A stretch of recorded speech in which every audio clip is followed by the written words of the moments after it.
You know that old saying, if you want it done right, do it yourself? Well, today we're going to talk about why that's probably the most dangerous myth in leadership. We're going to replace it with a system, a powerful one, called Delegation Architecture. This is for you if you feel like you're the bottleneck in your own organization, if you're drowning in a sea of small decisions while your team just waits for you. We're going to show you how to stop managing people and start architecting the systems that truly empower them. The greatest strategic failure in leadership is the founder's bottleneck, believing that you are the only one who can do it right, while ignoring the organizational fact that your speed is limited by your inability to let go. This isn't just a clever line, it's a diagnosis of a disease that kills growth.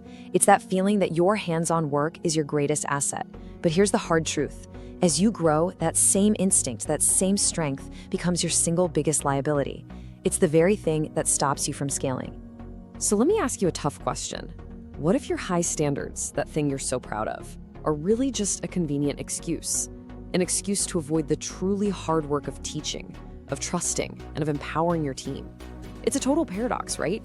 We hold on so tight in the name of quality, but all we're really doing is strangling the company's ability to grow beyond our own two hands. We're putting a ceiling on our own success, and that ceiling is just the number of hours in our day. Today, we're going to shatter that ceiling.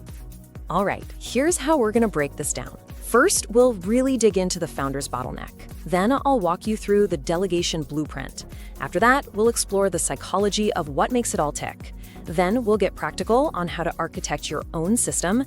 And finally, we'll look at your new role, becoming the catalyst. Okay, section 1, the founder's bottleneck. Now, let's get one thing straight. If this feels familiar, it's not a personal failure. It's a completely predictable crisis of scale. It's that moment when your personal capacity just gets steamrolled by the organization's complexity. You know the signs. Your inbox is a war zone, every little decision has to cross your desk, and your team is basically stuck in neutral, waiting for you. Growth is flatlined not because of your product, but because of you. So really, every leader comes to this fork in the road. On one side, you've got the micromanager. They're obsessed with execution.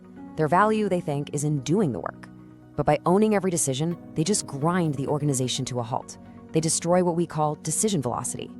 But on the other side, you have the strategic architect. Their focus isn't execution, it's leverage. Their job isn't to do the work, but to build a system so the work gets done without them. They increase decision velocity and become a catalyst for real growth. And that brings us to the most fundamental shift you have to make. In the beginning, sure, your value is your execution. You're the one writing the code, making the calls, but as you scale, that changes. Your value is no longer about your personal output. It's about your ability to create leverage, to build a system that can achieve way more than you ever could alone. If you're still clinging to execution, you're failing at your real job. So that leads us right into section 2, the delegation blueprint. To solve the bottleneck, you need a system. And let's be super clear here. This isn't about just tossing tasks over the fence and hoping for the best. That's not delegation, that's abdication. And it just leads to chaos. Real delegation is a smart, structured system for getting everyone aligned. It's designed to maximize speed while minimizing risk. The heart of this entire blueprint is something called the Task Capability Alignment Matrix. I know, it sounds a little academic, but don't worry, the idea is incredibly simple. It's a system that turns delegation from a gut feeling into a science.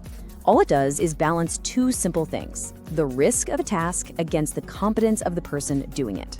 When you get that match right, your team's speed explodes and you don't have to constantly intervene. So how does it actually work? Well, the very first filter in this system is risk. Before you can even think about who should do something, you have to understand the decision itself. Is it easy to undo, or is it a one-shot deal? Because if you treat all decisions the same, you'll end up micromanaging the small stuff, and way worse, you'll carelessly hand off the things that could sink the ship. And really, there are only two types of decisions. Think of it like this. On one side, you have one-way doors. These are the big, irreversible, high-stakes calls. You walk through that door and there's no coming back. Those decisions, they stay with you. But then there are two-way doors. These are reversible. You can walk through, and if you don't like what's on the other side, you just walk back out, learn a lesson, and try again. These are low risk, and they must be delegated. And here's the number that should really make this click. A staggering 90%. 90% of all business decisions are two-way doors. Just let that sink in. Right now, on your to-do list, probably 9 out of every 10 items are reversible, low-risk things you're holding onto. And every single one of them is a missed chance to empower someone and speed up your entire company. Okay, so once you've identified a two-way door, you're not done. The second filter is all about the person. And it's not enough to just say, oh, Dave's a smart guy, he'll figure it out. You have to go deeper. You have to match the person's specific competence and their internal drive, their will, to that specific task. We call this competence-will matching. And it's basically a quick audit where you ask 2 questions. 1, competence. Does this person have the actual skills for this specific job, not just general smarts? And 2, will. Are they actually motivated by this kind of work? Do they want to do it? Giving a detailed financial task to your big picture creative person is setting them up to fail. This simple check prevents that failure before it ever happens. All right, the final piece of this handoff is assigning a specific level of autonomy. This isn't just an on or off switch, it's a spectrum. Level 1 is direct. Do this exactly as I've laid out. Level 2 is guide. Look into this, propose a plan, and I'll approve it. Level 3 is support. You've got the plan, run with it, and check in with me here and here. And the holy grail, level 4, is empower. You own this. Just report back on the results. This is how you delegate to anyone effectively. So when you put it all together, you filter for risk, you match for competence and will, and you assign the right level of autonomy, what happens? You get a deep structural increase in your company's decision velocity. Decisions aren't stuck in a queue at your door anymore. They're happening all over the place, in parallel. You are no longer the constraint. And we're not talking about a small bump here. We're talking about the potential to move 10 times faster. Okay, so we've covered the what and the how. Now for section 3, we need to talk about the why. Why is this system so incredibly powerful?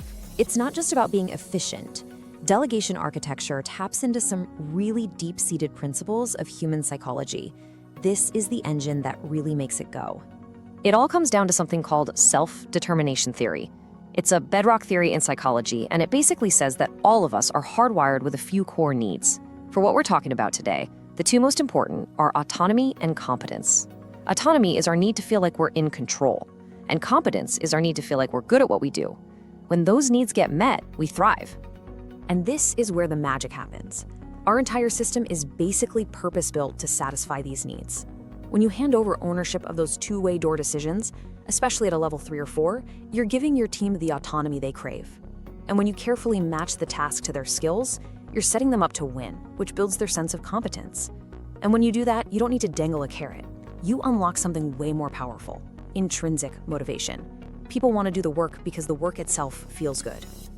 This also triggers a really cool phenomenon called the IKEA Effect. You know this one. You spend hours struggling with that bookshelf, and even if it's a little crooked, you love it more than a perfect one you bought pre-assembled. Why? Because you built it. It's the same at work. When you give someone real ownership, they become deeply invested. The quality of their work skyrockets, not because you're watching, but because now it's theirs. So your team is getting all these psychological benefits, but what about you? Well, you get back your most valuable resource, your mental energy. Every single decision you make, big or small, creates decision fatigue. It drains your battery. By offloading that 90% of two-way door tasks, you stop wasting brain power on low-impact stuff. And that frees you up to pour all your focus into the few, critical, one-way door decisions that actually move the needle. Section 4, architecting your system. Okay, enough theory. Let's make this real. How do you actually take all these ideas and build this operating system inside your own organization, like starting tomorrow? Here's your blueprint. It's 3 simple steps. Step 1, do a two-way door audit. Literally go through your to-do list and ask for every single item, is this reversible? If the answer is yes, it's a candidate for delegation. Step 2, create your skill-will map. For each person on your team, map out what they're good at and what they love to do. That's your cheat sheet for who gets what. And finally, step 3, implement the level of autonomy mandate. From now on, no task is ever just assigned. It's assigned with a level, 1 through 4. This quote nails the mindset shift you have to make. Stop assigning work. That's what a manager does. You need to start assigning autonomy levels. That's what an architect does. Just changing your language forces you and your team to be crystal clear on expectations, on ownership, and on how much support is needed. It builds trust right into your process. And look, to make this super actionable, here's your target. After you do that audit, I want you to find at least 80% of your current workload that is reversible and can be delegated. That's your goal. It's going to feel weird at first, maybe even scary, but it is the single fastest way to get your time back and unlock your team. All right, let's bring it all home. When you implement this system, you're not just changing a workflow, you are fundamentally changing your job. You stop being the hero who has to do everything, and you become the architect who designs the system that lets everyone else be a hero. You become the catalyst. If you walk away with just one single idea today, please let it be this. Scaling is not a talent problem. You can't fix a bottleneck by just hiring more smart people to stand in line. Scaling is, and always will be, a design problem. It's about building an operating system for your organization that allows great work to happen everywhere. The system itself is the solution. And this is the transformation we're talking about. You personally shift from being the bottleneck to being the catalyst. Your job is no longer to be the source of all the answers. Your job is to create an environment where the best answers can come from anywhere and to accelerate the potential of every single person on your team. In the end, what you're building is an organization that's more resilient, that's more scalable, and frankly, that's more human. It stops treating people like cogs in a machine and starts treating them like owners. And it works for one very simple reason, because it is built on a foundation of empowered execution.